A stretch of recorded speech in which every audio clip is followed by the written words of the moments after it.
Hello everyone.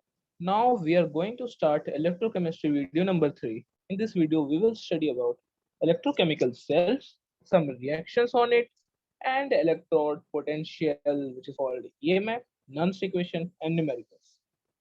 So let's begin. हम सबसे पहले पढ़ेंगे electrochemical cells के बारे में. तो electrochemical cells हमारा क्या है? हमारे वैसे cells जो हमारे chemical energy को mechanical energy में convert कर देते हैं. यानी कि ऑक्सीडेशन रिडक्शन, मतलब ऑक्सीडेशन पता ही है हमारा वो होता है जो हमारे इलेक्ट्रॉन्स को लूज कर देता है, और रिडक्शन हमारे इलेक्ट्रॉन्स को गेन कर लेता है. तो ऑक्सीडेशन रिडक्शन टेक्स प्लेस होता है तो हमारे सेपरेट हाफ बॉक्स में पड़ा होगा. तो ऑक्सीडेशन रिडक्शन होता है, और इन दोनों का काम होता है हमारा कि ये हमारे ZnSO4 है और CuSO4 है, इन दोनों से इलेक्ट्रॉन को इन दोनों के बीच में मतलब मूवमेंट करवाता है. अगर इलेक्ट्रॉन हमारे Zn से निकल के Cu पे जाता है तो हमारा करंट कहाँ पे फ्लो करेगा, बता सकते हैं आप? इसकी जस्ट अपोजिट होगी. ठीक है. हाँ, तो ऐसे हम करंट और इनको निकाल सकते हैं. अब हमें देखना है इसमें कि इसमें क्या क्या चीजें लगी पड़ी हैं, कैसे कैसे सब कुछ है, हम सबको डिस्कस करते हैं सबसे पहले. तो अब ये ZnSO4 रखा हुआ है, CuSO4, तो ये कैसे है, क्या है? तो ये एक इलेक्ट्रोकेमिकल सेल का एग्जांपल है जिसको हम डेनियल सेल कहते हैं. डेनियल सेल होते हैं, वोल्टिक सेल होते हैं, ऐसे बहुत सारे सेल होते हैं. हम एक डेनियल सेल के बारे में पढ़ते हैं, उसी से हम सब कुछ क्लियर हो जाएगा. तो डेनियल सेल क्या होता है? हमारा ZnSO4 है, वो रिएक्ट करेगा. ठीक है, मतलब रिएक्ट नहीं करेगा बेसिकली, वो ZnSO4 से Zn+2 हो जाएगा, मतलब 2 इलेक्ट्रॉन को रिलीज कर देगा. वो बेसिकली ऑक्सीडेशन होगा. Zn changes to Zn+2 plus 2 electron. Zn+2 तो सॉल्यूशन में आ जाएगा, और वो जो 2 इलेक्ट्रॉन है वो उसके साथ साथ मूव कर जाएंगे. और 2 इलेक्ट्रॉन मूव करके वहां पे इसलिए जा रहे हैं क्योंकि कॉपर सल्फेट सॉल्यूशन हमारा इलेक्ट्रोलाइट है जो कि ब्रेक हो चुका है, और वो कॉपर+2 और SO4-2 है. तो वो दोनों इलेक्ट्रॉन चाहते हैं कि वो कॉपर+2 से रिएक्ट करके कॉपर को डिपॉजिट कर दे कैथोड पे. तो वो इसलिए मूव करते रहेंगे. और सॉलिड ब्रिज से हमने सर्किट को कनेक्ट कर दिया है, तो ये सर्किट भी कनेक्टेड रहेगा. अब होगा क्या कि इलेक्ट्रॉन की डायरेक्शन के अपोजिट डायरेक्शन में करंट जाएगा. अब एनोड का भी हमें पता चल गया, 2 इलेक्ट्रॉन दे रहा है, 2 इलेक्ट्रॉन ले रहा है, सब पता चल गया. अब हमें ये नहीं समझ में आ रहा कि हमने ये सॉल्ट ब्रिज लगा क्यों रखा है. जब हमारा ये ऐसे ही मूव करना है, Cu+2 बना ही हुआ है, तो ये सॉल्ट ब्रिज क्यों है भाई? तो सॉल्ट ब्रिज हमारा इसलिए लगा है ये, क्योंकि इसके कुछ फंक्शंस है.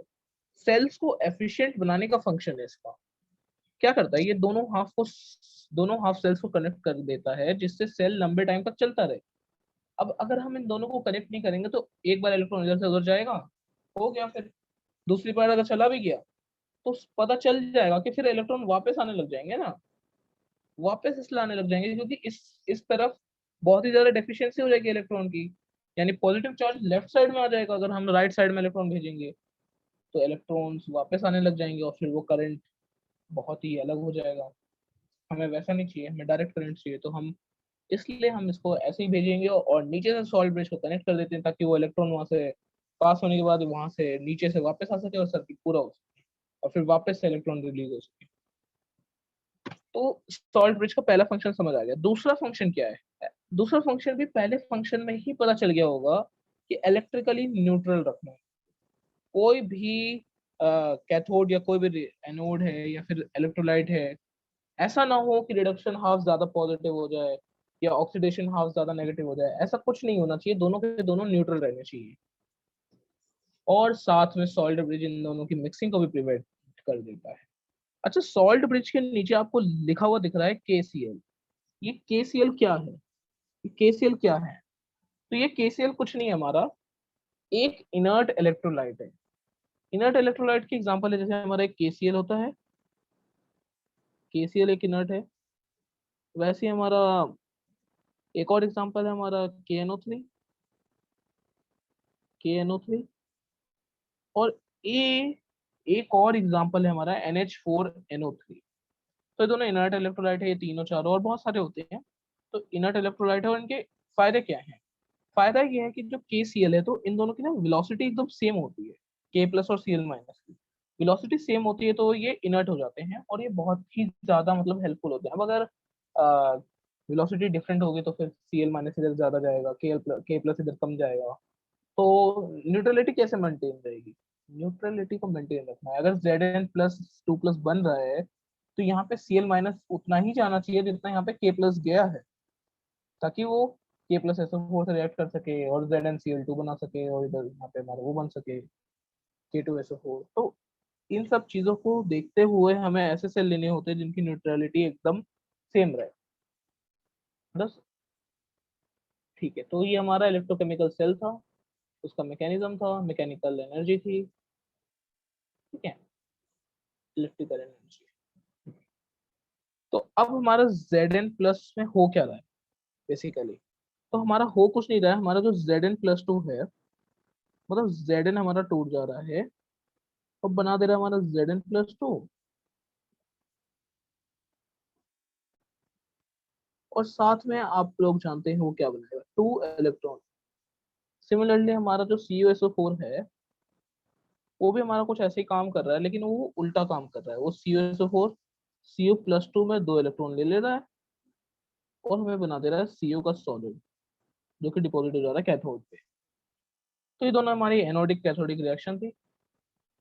अब इनसे एक नेट रिएक्शन लिखेंगे हम, और नेट रिएक्शन हमारी हुई है Zn plus Cu+2 changes to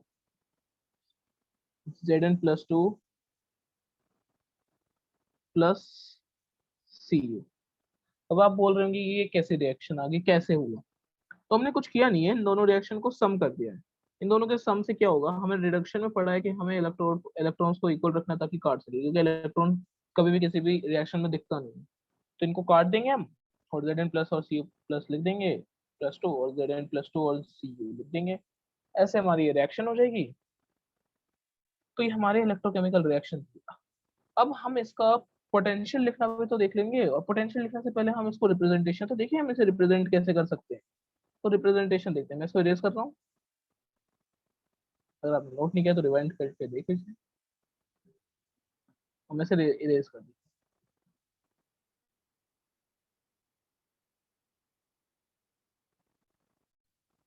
hmm so Zn+2 और Cu+2 की अब हम रिप्रेजेंटेशन देखेंगे IUPAC सिस्टम पे, international unit of pure and applied chemistry के सिस्टम से।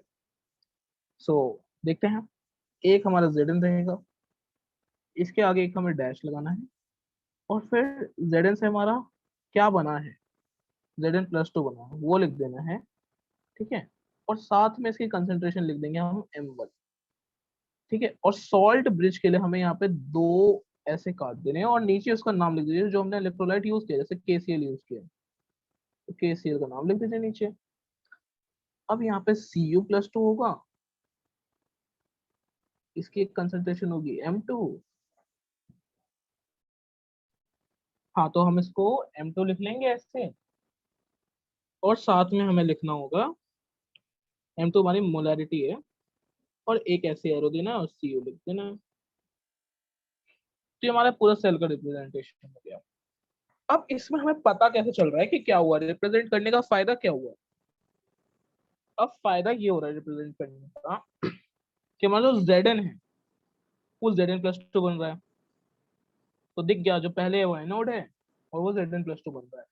वैसे हमारा Copper+2 है, वो हमारा कॉपर बन रहा है, ठीक है। और वैसे हमें वो कॉपर बन रहा है तो हमें वो दिख जा रहा है, और नीचे KCl दिख रहा है। दोनों की मोलैरिटी पता चल जा रही है रिप्रेजेंटेशन में, हमें पूरा सेल ही पता चल जा रहा है। अब हम इसको देख के सेल ड्रॉ कर सकते हैं पूरा इजीली। हमें एनोड पता है, लेफ्ट साइड एनोड रखेंगे, राइट साइड कैथोड रखेंगे। हमें सॉल्ट ब्रिज भी पता है, KCl पहले एनोड है क्योंकि वो ऑक्सीडाइज हो रहा है और वो रिड्यूस हो रहा है। तो ये पूरा सेल का रिप्रेजेंटेशन था। अब हम चलते हैं आगे और हम देखते हैं हमारे इलेक्ट्रोड पोटेंशियल की बात करते हैं।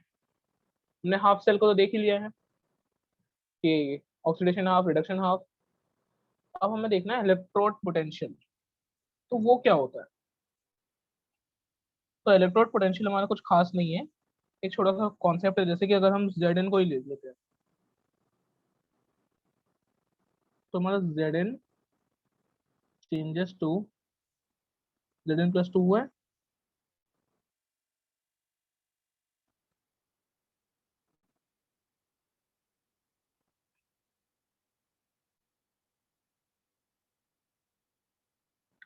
ठीक है, और 2 इलेक्ट्रॉन इसने दिए भी हैं साइड बाय साइड। अच्छा काम किया है इसने। तो अगर हमें इसका ई नॉट लिखना हो तो ई नॉट कैसे लिखेंगे, हम लिखेंगे ई Zn+2, ये रिडक्शन पोटेंशियल है, ठीक है, तो Zn ये हमारा इलेक्ट्रोड पोटेंशियल है, और अगर हम नॉट लगा देंगे तो electrode potential at standard condition. तो ऐसे हम Zn+2 लिखा। रिडक्शन पोटेंशियल ही आप हमेशा कोशिश करिए निकालने का, क्योंकि मोस्ट ऑफ द फॉर्मूला में कन्वेंशन हमारा रिडक्शन पोटेंशियल का होता है। अच्छा हाँ, एक और चीज, ये जो हमारा रिडक्शन पोटेंशियल आया है, ये हमारा माइनस ऑफ ऑक्सीडेशन पोटेंशियल होगा, जो कि होगा ऑक्सीडेशन पोटेंशियल होगा, जो कि हमारा होगा Zn चेंजेस टू Zn+2, इसका नेगेटिव होगा, ठीक है। इन दोनों का सम मतलब 0 रहेगा। से इलेक्ट्रोड पोटेंशियल की बात थी। अब हम देखेंगे कि हमारा सेल का पोटेंशियल निकालेंगे कैसे। स्टैंडर्ड कनेक्शन हमने ई नॉट वगैरह सब निकाल लिया, अब हमें सेल का वो निकालना होगा। तो निकालते हैं हम ईएमएफ ऑफ सेल। तो ईएमएफ ऑफ सेल में एक रिएक्शन लिखी हुई है, E naught cell is equal to E naught cathode minus E naught anode. अगर हमारा वो वाला रिएक्शन था Zn+2 और CO वाले को याद करें। हाँ, एक चीज याद रखना, मैंने जैसे बताया था रिडक्शन पोटेंशियल ही हमें लेना है बाय कन्वेंशन, तो हम सिर्फ रिडक्शन पोटेंशियल ही लेंगे यहाँ पे, चाहे कुछ भी हो जाए, मैं सिर्फ रिडक्शन पोटेंशियल ही लूंगा, ठीक है। तो अब मैं कंटिन्यू करता हूँ आगे। ई कैथोड माइनस ई एनोड, ठीक है, वैसे ही अब हमें यहाँ पे निकालना है। तो कैसे होगा ये, अब कैसे निकालना होगा हमें, तो हमें कुछ करना नहीं है, हमें ई नॉट निकालना पड़ेगा। गिवन होगा, हमें रिडक्शन पोटेंशियल लेंगे, कैथोड पे हमारा क्या होता है, रिडक्शन, और वहां पर रिडक्शन किसका होता है, कॉपर+2 का। तो कॉपर+2 लिखिए यहाँ पे, और ऐसे लिखिए रिडक्शन पोटेंशियल, और इसको माइनस कर दीजिए E naught of reduction potential of Zn+2 से Z, जो कि नेगेटिव आएगा तो पॉजिटिव। हाँ, अच्छा एक चीज बताइए, चलिए उसको मैं गिब्स एनर्जी के बाद बताऊंगा। हम्म, ये हमारा ईएमएफ ऑफ सेल था, ठीक है चलिए। अब हम नेक्स्ट स्लाइड पे चलते हैं और हम गिब्स एनर्जी को देखते हैं।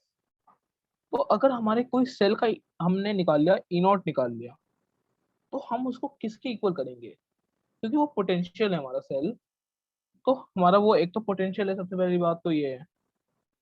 तो हमें पोटेंशियल निकालने के लिए हमें क्या करना है, एक चीज करनी है, जैसे कि हमारा है E naught cell, E naught cell निकालना है हमें, तो उसको क्या लिखना होगा हमें, इक्वल टू ये होगा माइनस NF, सॉरी ये गिब्स एनर्जी है, ये ई नॉट सेल नहीं है, मैंने गलती से बोल दिया। हाँ, तो गिब्स एनर्जी है ये, डेल्टा जी निकालना है, ठीक है, -NF ई नॉट सेल, ठीक है। तो अब आप सोचेंगे डेल्टा जी क्या है, तो डेल्टा जी क्या था हमारा, maximum amount of work that can B,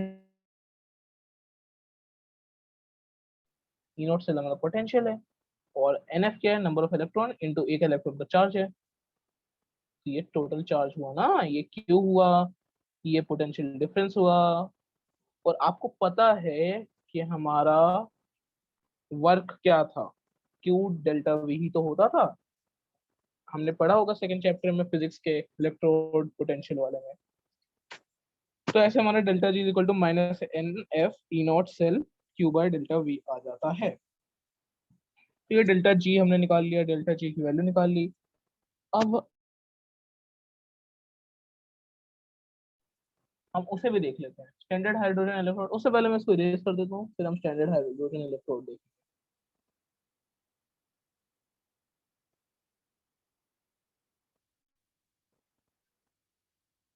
हम्म, तो स्टैंडर्ड हाइड्रोजन इलेक्ट्रोड क्या होता है हमारा। तो सबसे पहले हम स्टैंडर्ड इलेक्ट्रोड पोटेंशियल जो कि हमने ई नॉट पढ़ा है, उसमें हमने पढ़ा है कि उसमें होता क्या है, हमारी जो कंसेंट्रेशन होती है वो 1 मोलर होनी चाहिए ई नॉट के लिए, और साथ में हमारा जो टेम्परेचर होता है 298 केल्विन, यानी कि 298 केल्विन, यानी कि हमारा होता है रूम टेम्परेचर, ठीक है।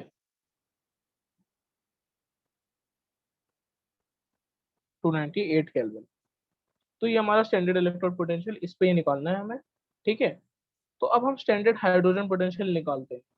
तो स्टैंडर्ड हाइड्रोजन पोटेंशियल में क्या होता है, हमारा जो H2 होता है, जैसे ये मेरा H2 है, ये मेरा रिएक्ट करेगा और बनाएगा 2H प्लस प्लस 2 इलेक्ट्रॉन, और साइड बाय साइड मेरा 2H प्लस क्या करेगा, 2 इलेक्ट्रॉन लेगा और वो बनाएगा अपना H2 गैस। अब बात ये थी कि हमारा एक स्टैंडर्ड हाइड्रोजन इलेक्ट्रोड है जिसको हम कहते हैं S.H.E। स्टैंडर्ड कंडीशन पे लेना है, 298 केल्विन पे लेना है, और साथ में हमें 1 ATM पे भी लेना है, और प्योर हाइड्रोजन गैस यहाँ पे इवॉल्व होगी, तो हाइड्रोजन गैस, ठीक है। तो अब ये हुआ क्या है यहाँ पे, इसका एक स्ट्रक्चर है हमारा ग्लास ट्यूब वाला, मैं वो दिखाता हूँ। मैं इरेज कर रहा हूँ इसको, आप लोग नोट कर लीजिए।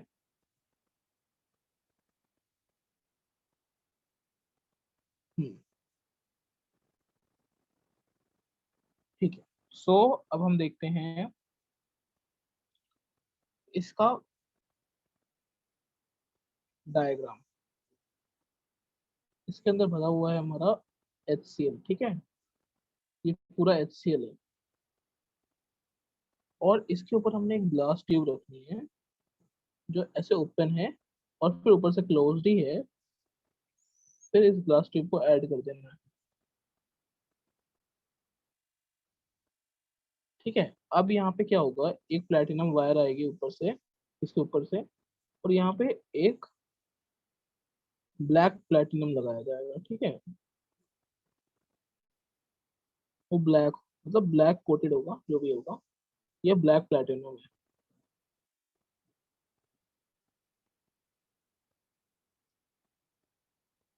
और वो प्लेटिनम की वायर थी, ठीक है। प्लेटिनम की फॉयल है जो कि हमारा प्लेटिनम इलेक्ट्रोड का काम करेगी, इनर्ट इलेक्ट्रोड है ये भी एक, ठीक है। अब हमारा यहाँ से एक हाइड्रोजन गैस इन इनसाइड अंदर जाएगी, फिर नीचे आएगी, और ये वाटर से यहाँ रिएक्ट करेगी, और जो भी अपना प्रोसेस होगा यहाँ पे बबल्स बनेंगे और वापस से निकल जाएगी। तो ये हमारा हाइड्रोजन, स्टैंडर्ड हाइड्रोजन इलेक्ट्रोड, जिसको हम कहते हैं SHE, ठीक है। तो ये हमारा SHE। तो अब हम आगे बढ़ते हैं, बाकी चीजों को देखते हैं। हमारी नॉन्स्ट इक्वेशन है आगे हमारी, और भी बहुत सारे इंपॉर्टेंट टर्म्स हैं, हम देखते हैं। नॉन्स्ट इक्वेशन वो क्या है, हमारी नॉन्स्ट इक्वेशन कुछ नहीं है हमारी, जस्ट एक हमारे जो साइंटिस्ट थे नॉन्स, उन्होंने एक इक्वेशन देखी, ई सेल होता है हमारा, ई naught cell minus RT/NF LN/Q। LN/Q यानी जो कंसंट्रेशन हमारे प्रोडक्ट पे बनता है divided by concentration of reactant, तो ये हमारी नॉन्स्ट इक्वेशन होती है। लेकिन सबसे बड़ी बात है कि हम बार बार R लिखेंगे, फिर N लिखेंगे, फिर T लिखेंगे, इतनी मेहनत करेंगे हम बार बार, इससे हमारा बहुत टाइम वेस्ट होगा। टेम्परेचर पर कंसीडर करने के बाद हमारे साथ होगा क्या, कि मैं इसको डिराइव करता हूँ, एक डेरिवेशन होगा इसका छोटा सा, मैं वो दिखाता हूँ। अगर मैंने इसको रूम टेम्परेचर पर लिया, तो मेरा ई सेल जो है वो जो इज इक्वल टू मेरा आया है E naught cell minus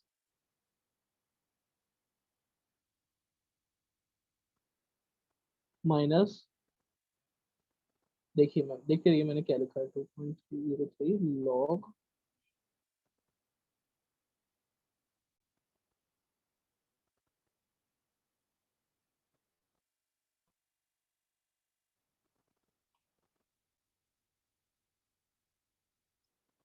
log Q. पता है कि वहां पे ln था, और ln को मैंने log में चेंज किया है, इसलिए मैंने वहां पे 2.303 को मल्टीप्लाई कर दिया। अब मैं बस इस टर्म्स को डिराइव करता हूँ, इस टर्म्स को ही देखता हूँ कि ये टर्म्स है क्या हमारी। तो 2.303 जो मेरी है,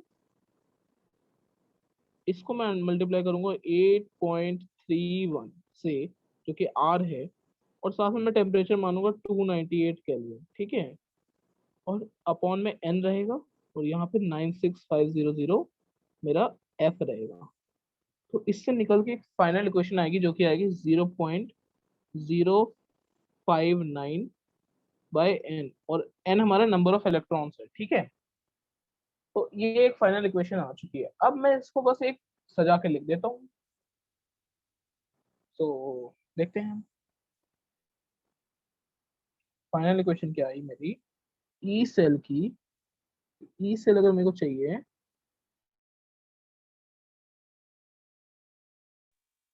इनटू क्या होगा मेरा, लॉग क्यू, मतलब जो उसको कंसंट्रेशन उस टाइम पे प्रोडक्ट का जो कंसंट्रेशन होगा और रिएक्टेंट का कंसंट्रेशन होगा। ठीक है, तो ये हमारी नॉन्स इक्वेशन हो गई। ठीक है, तो अब हम एक आगे क्वेश्चन करते हैं, उससे और चीजें क्लियर हो जाएगी। फिर हम देखेंगे नॉन्स इक्वेशन एंड इक्विलिब्रियम कांस्टेंट का क्या रिलेशन है। तो ये क्वेश्चन है, इसमें लिखा है calculate the EMF of cell in which the following reaction takes place. हमारा एक एनआई सॉलिड है जो कि 2 Ag प्लस के साथ रिएक्ट करके Na+2 + 2 Ag सॉलिड बना रहा है। तो हमें गिवन है ई नॉट सेल गिवन है, हमें उस सेल का ईएमएफ निकालना है। ठीक है, तो हमें करना क्या है, ईएमएफ निकालने के लिए हमें ई निकालना है। तो ईएमएफ, ई से ईएमएफ यानी ई सेल, तो मेरे को ई सेल ही तो निकालना है, ई सेल निकालना है। तो इसको मैं कैसे निकालूंगा, ई सेल को निकालने के लिए मुझे क्या करना होगा,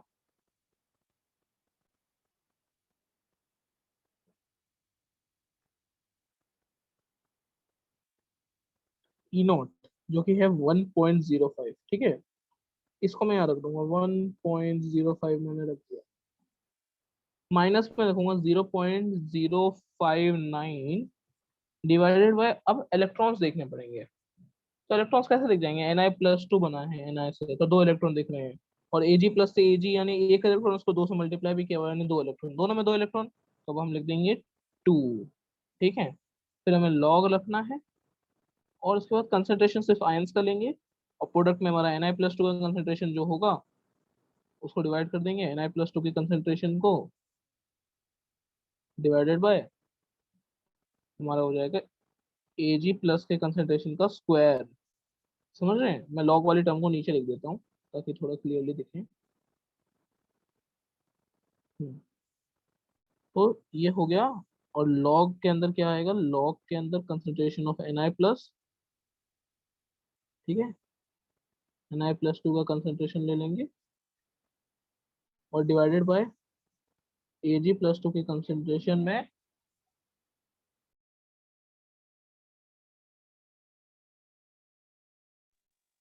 तो यहाँ पे हम लिख देंगे Ag+ का कंसंट्रेशन और उसका स्क्वायर कर देंगे, क्योंकि हमने इक्विलिब्रियम में सब पढ़ा ही है। तो ऐसे हमारा सॉल्यूशन हो जाएगा, इसका एक आंसर आएगा जो मैं आपको बता दूंगा, 0.914। ठीक है, फिर क्वेश्चन था, इसको आप देख लीजिएगा।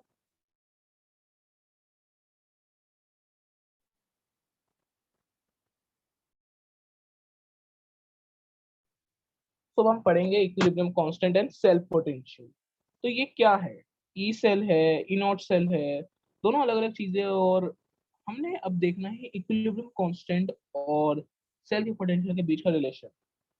तो एट इक्विलिब्रियम क्या होता है, एट इक्विलिब्रियम हमारा ई सेल होता है वो जीरो हो जाता है, क्योंकि हमारा जो कैथोड होता है वही, मतलब दोनों के दोनों का कंसंट्रेशन तो सेम ही हो जाएगा ना, तो उस हिसाब से हम जीरो निकाल लेते हैं, क्योंकि ई नॉट सेल की इक्वल हो जाएगा ना। अगर हमारा ई सेल की वैल्यू मैं लिखता हूँ कि मेरा अगर ई सेल है, तो ई नॉट सेल माइनस 0.0591 अपॉन में एन लॉग क्यू होता है।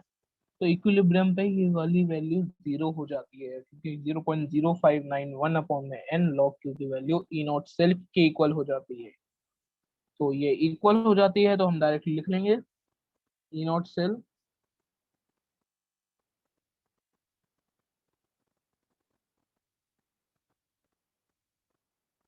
इक्वल टू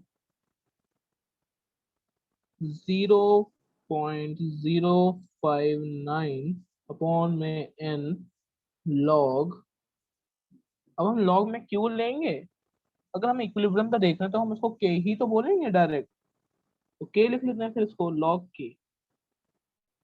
तो अब हमें रिलेशन मिल गया है लॉग के और इसके बीच में, इसको हम एन से मल्टीप्लाई कर देंगे, फिर एंटी लॉग ले लेंगे, तो हम इससे इक्विलिब्रियम कांस्टेंट निकाल सकते हैं।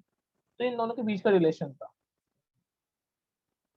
ठीक है, तो ई नॉट सेल देख लिया हमने, अब हम एक छोटा सा न्यूमेरिकल देखते हैं, उसके आगे फिर हम कंटिन्यू करेंगे। तो मैं इसको इधर कर दे रहा हूँ।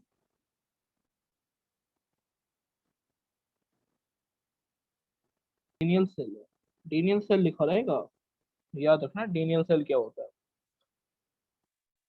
तो उसमें हमारा जो Zn+2 है, और हाँ, तो Zn+2 और इसका Zn+2 और Zn, मतलब Zn+2 ये इक्वल गिवन है, बस इतना ही गिवन है। ठीक है, और ये हमारा ई नोट है,